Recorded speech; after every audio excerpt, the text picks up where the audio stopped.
ओम शांति। 29 अक्टूबर 2022 के ईश्वरीय महावाक्य। पहले सुनते हैं मुरली के मुख्य पॉइंट्स। बाबा ने कहा, तुम बच्चों के अंदर चलना चाहिए। यह 84 का चक्र पूरा हुआ। अब हम फिर से घर जाएंगे। अनेक बार हम याद की यात्रा से पवित्र बन करके घर गए हैं, तो पहले पहले अपने को आत्मा समझना है। यह है ज्ञान।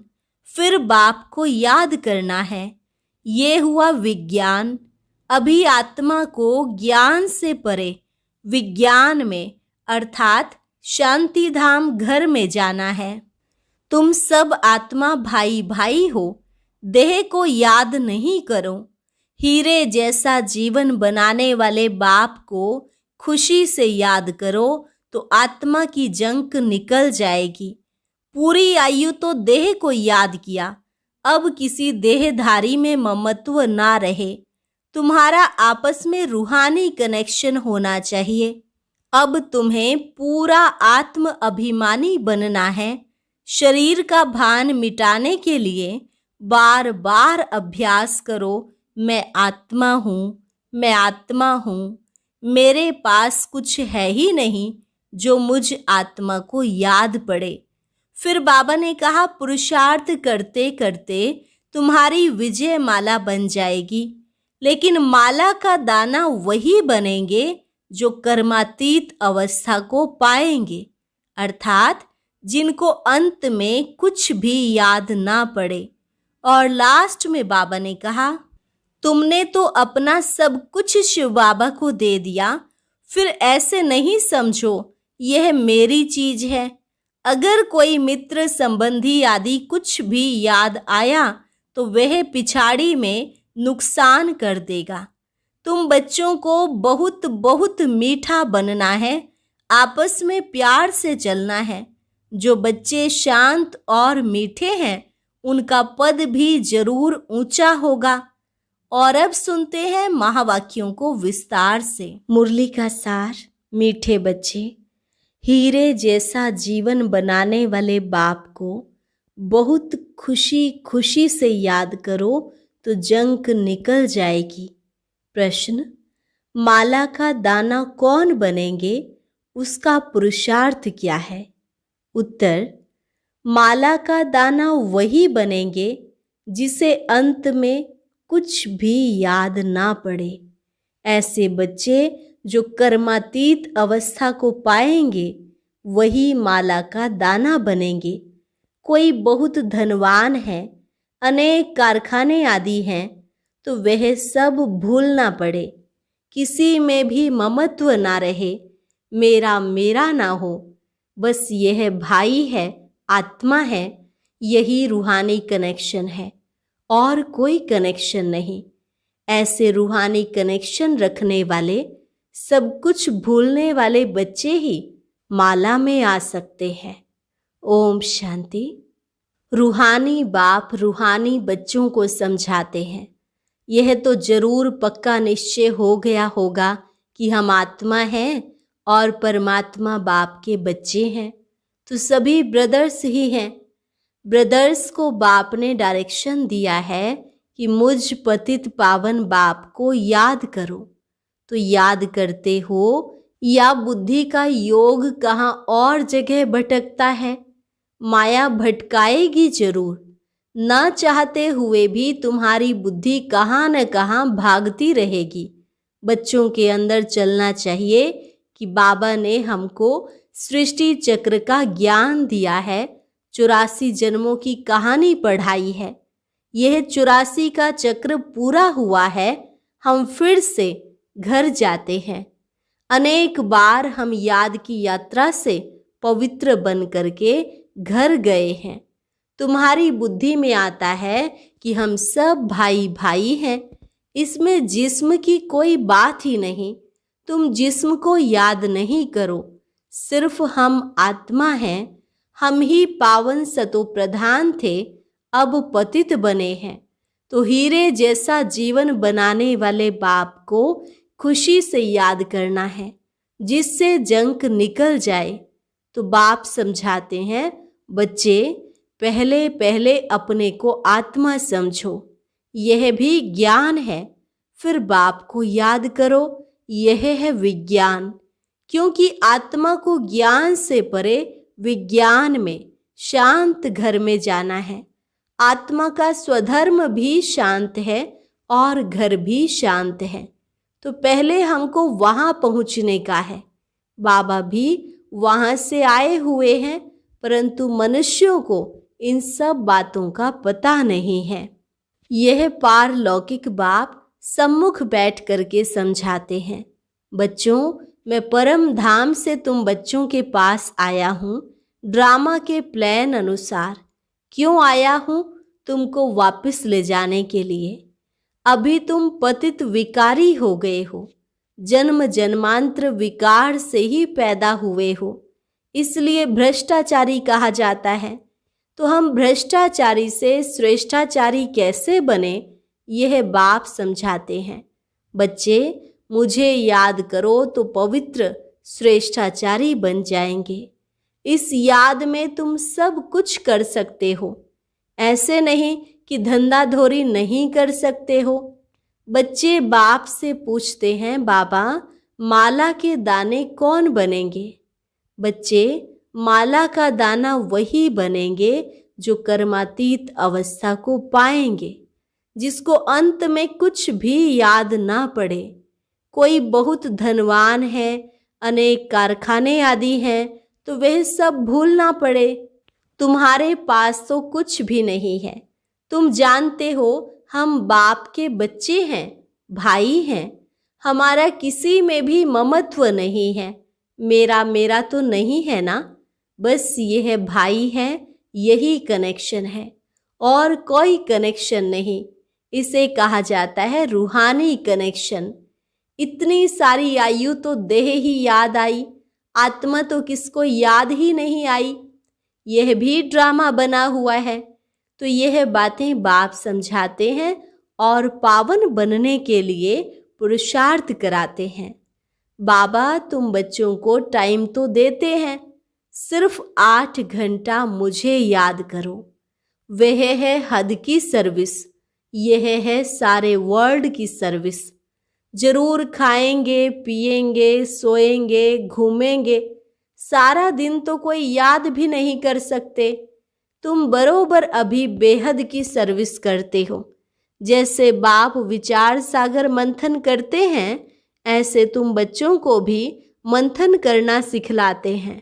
करन करावन हार है ना, तो तुमको करके ही सिखलाते हैं। पुरुषार्थ करते करते तुम्हारी विजय माला बन जाएगी।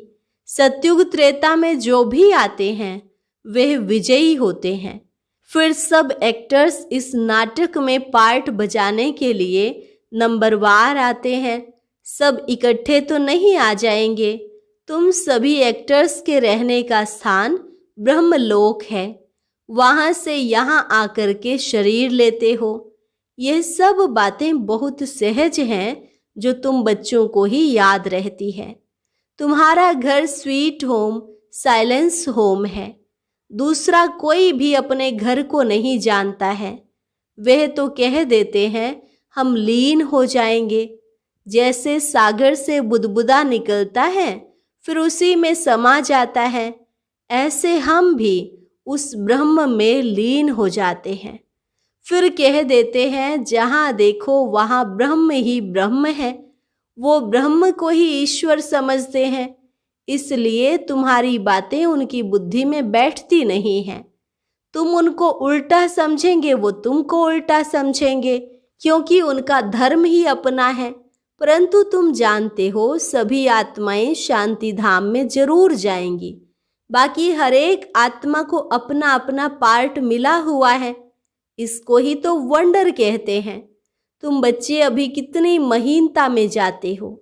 आत्मा कितनी छोटी है, कैसे पार्ट बजाती है। तो यह ज्ञान जैसे बाप के पास है, वह ज्ञान का सागर है, ऐसे तुम बच्चों के पास भी है। तुम अभी ऐसे ज्ञानवान बन जाते हो। वह है भक्तिवान, तुम हो ज्ञानवान। भक्तिवान माना रात के रहने वाले और ज्ञानवान माना दिन के रहने वाले। आधा कल्प तुम सुख धाम में रहते हो, आधा कल्प दुख धाम में रहते हो। इसको कहा जाता है दूरादेशी। तुम्हारी बुद्धि अभी बहुत दूर दूर जाती है। हम आत्मा स्वीट होम ब्रह्मांड के रहने वाले हैं। बाप इस मनुष्य सृष्टि का बीज रूप है, क्योंकि वह नॉलेजफुल है, उनको झाड़ की नॉलेज है। तुम अभी शरीर का भान मिटाने के लिए अपने को आत्मा समझते हो। दूसरी कोई भी चीज याद ना आए, पूरा आत्म अभिमानी बन जाना है। मैं आत्मा हूँ, मैं आत्मा हूँ। मेरे पास कुछ है ही नहीं जो आत्मा को याद पड़े। गाया जाता है अंत काल जो जो सिमरे। तो अगर कोई भी चीज होगी तो जरूर वह याद आएगी। यह विचार करने की बात है। अगर कुछ भी है, कोई मित्र संबंधी आदि भी हैं, तो याद आएगा जरूर। तुमने तो अपना सब कुछ शिव बाबा को दे दिया, फिर ऐसे नहीं समझो कि यह मेरी चीज है। जब बाबा को दे दिया, फिर तुमको याद ही क्यों आए? तुम भूल जाओ। अगर वह याद पड़ता है तो वो भी पिछाड़ी में नुकसान कर देगा। अभी तुमको यह सब नई नई बातें मिलती हैं, पुरानी कोई भी चीज तुम्हारे पास नहीं है। जैसे पुरानी चीजें सब करनी घोर को दे देते हैं ना, ऐसे तुम भी अपना सब कुछ दे देते हो। फिर याद नहीं आनी चाहिए, बस यही याद रहे कि मैं भाई आत्मा हूँ, बाबा का बच्चा हूँ। मेरे पास कुछ भी है ही नहीं, शरीर भी नहीं है। फिर नई दुनिया में सब नई चीजें मिलेंगी। वहाँ तो हीरे जवाहरात के महलों में जाएंगे। तो वह भविष्य की बात हुई। बाबा पूछते हैं तुम बच्चे क्या बनेंगे? तो बच्चे कहते हैं बाबा हम तो नारायण बनेंगे। यह तो खुशी की बात हुई ना। परंतु अभी जब कोई भी पुरानी चीज याद ना आए, तब माला का दाना बनेंगे। 108 की माला तो राजाई की है। मंदिरों में फिर 16,108 की भी माला रखी होती है। तो माला के दाने बहुत ही बनेंगे। जितना जल्दी आएंगे उतना सुख पाएंगे। जो पीछे आते हैं उन्होंने इतना सुख नहीं पाया है। उनके लिए थोड़ा टाइम सुख है तो दुख भी कम ही पाएंगे। तो बाबा कहते हैं बच्चे यह ख्याल रखो कि पिछाड़ी में कुछ भी याद ना आए। जो अर्पण किया हुआ है वह भी याद नहीं आना चाहिए।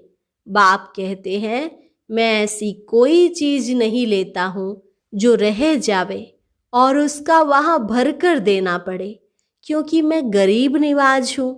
कई हैं जो दे करके फिर जब कोई कारण से भागंती हो जाते हैं तो मांगने लग पड़ते हैं। माया उनको एकदम डस लेती है। नहीं तो कहते हैं चाहे मारो चाहे प्यार करो, यह मस्ताना तुम्हारा दर कभी नहीं छोड़ेगा, कभी नहीं भूलेगा। तुम बच्चे यहाँ नर से नारायण बनने के लिए आए हो, तुम्हें कितना बड़ा वर्षा मिलता है। फिर यह क्यों कहते हो कि हम देते हैं? तुम तो लेते हो ना। कौन कहता है कि तुम कुछ दो? बाकी कोई 1 पैसा भी देंगे तो वहां उनके लिए महल बन जाएगा। जैसे सुदामा ने चावल मुट्ठी दी तो बच्चे सुदामा मिसल दाल चावल ले आते हैं, समझते हैं कि हमको महल मिल जाएंगे। ऐसे बच्चों पर बाप खुश होते हैं। वहाँ इनके नई दुनिया में महल बनने वाले हैं, क्योंकि बहुत प्यार और सद्भावना से ले आते हैं। अहो भाग्य ऐसे बच्चों का, बहुत ऊंचा पद पाएंगे। अभी ड्रामा के प्लान अनुसार बाबा और तुम बच्चों की कदम कदम वही चाल रहती है जो कल्प कल्प चली है। तुम्हारे कदम कदम में पदम है। देवताओं के पैर में पदम दिखाते हैं तो इसका भी कोई अर्थ होगा ना। अभी तुम्हारी पद्मों की आमदनी होती रहती है। तुम बाबा के पास पद्म पति बनने के लिए आते हो, तो तुम इतने महान महान महान भाग्यशाली हो। परंतु उसमें भी फिर नंबरवार पुरुषार्थ अनुसार है। तुम्हारा पुरुषार्थ कल्प कल्प वही ड्रामा के प्लान अनुसार चलता है। जैसे कि ड्रामा तुमको पुरुषार्थ कराता रहता है, ईश्वर भी ड्रामा के अनुसार तुम्हें मत देते हैं। तो ड्रामा के वश हुए ना, फिर यह ड्रामा किसके वश है? बच्चे, ड्रामा अनादि बना हुआ है। यह कोई नहीं कह सकता है कि ड्रामा कब बना, यह तो चलता ही रहता है। ड्रामा में नंबर 1 मत मिलती है ईश्वर की, इसलिए उसको कहा जाता है ईश्वरीय मत, जो तुम्हें देवता बनाती है, और मनुष्य की मत छीछी बनाती है। ईश्वरीय मत से तुम मनुष्य से देवता बनते हो, फिर 21 जन्मों के बाद मनुष्य मत पर मनुष्य बन जाते हो। अभी यह गीता का एपिसोड संगम युग है, जबकि दुनिया बदलती है। तो ये बच्चों की बुद्धि में होना चाहिए, और बच्चों को बहुत बहुत मीठा बनना चाहिए, प्यार से चलना होता है। जो बच्चे शांत और मीठे हैं, उनका पद भी ऊंचा होगा। अभी तुम्हें ईश्वरीय बुद्धि मिली है, तुम समझते हो कि हम बेहद के बाबा की संतान बने हैं, बाबा से वर्षा ले रहे हैं, तो अथाह खुशी होनी चाहिए। बाप कहते हैं, बच्चे, स्वर्ग से भी यहाँ तुम्हारा बहुत बहुत उच्च पद है। बाप सिर्फ तुमको पढ़ाते हैं। भगवान उवाच, मैं तुमको डबल सिरताज, राजाओं का राजा बनाता हूँ। तो अपनी तकदीर पर तुमको बहुत खुश रहना चाहिए। वहाँ बाबा आकर के क्या हमारी तकदीर बनाते हैं, जो पत्थर जैसे जीवन को हीरे जैसा बना देते हैं। अच्छा, मीठे मीठे सिकिलधे रूहानी बच्चों प्रति रूहानी बाप व दादा का याद प्यार और गुड मॉर्निंग। रूहानी बाप की रूहानी बच्चों को नमस्ते। रूहानी बच्चों की रूहानी बाप दादा को नमस्ते नमस्ते, गुड मॉर्निंग। धारणा के लिए मुख्य सार। पहली पॉइंट, उच्च पद पाने के लिए बहुत बहुत शांत चित्त रहना है, मीठा बनना है, सबके साथ प्यार से चलना है।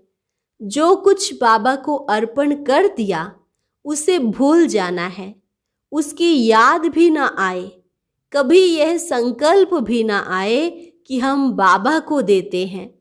वरदान, ब्राह्मण जीवन में काम महाशत्रु के साथ उसके सर्व साथियों को भी विदाई देने वाले संपूर्ण पवित्र भव। ब्राह्मण जीवन में काम महाशत्रु के साथ उसके सर्व साथियों को भी विदाई देने वाले संपूर्ण पवित्र भव। ब्राह्मण जीवन में जैसे काम महाशत्रु को जीतने के लिए विशेष अटेंशन रखते हो, ऐसे उसके सभी साथियों को भी विदाई दो।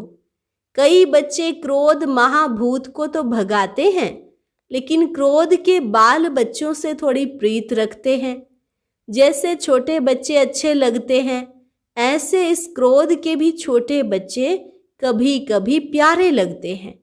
लेकिन संपूर्ण पवित्र तब कहेंगे जब कोई भी विकार का अंश न रहे।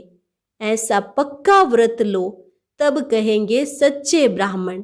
स्लोगन, संगम युग की मौज का अनुभव करना है तो माया की अधीनता से स्वतंत्र रहो।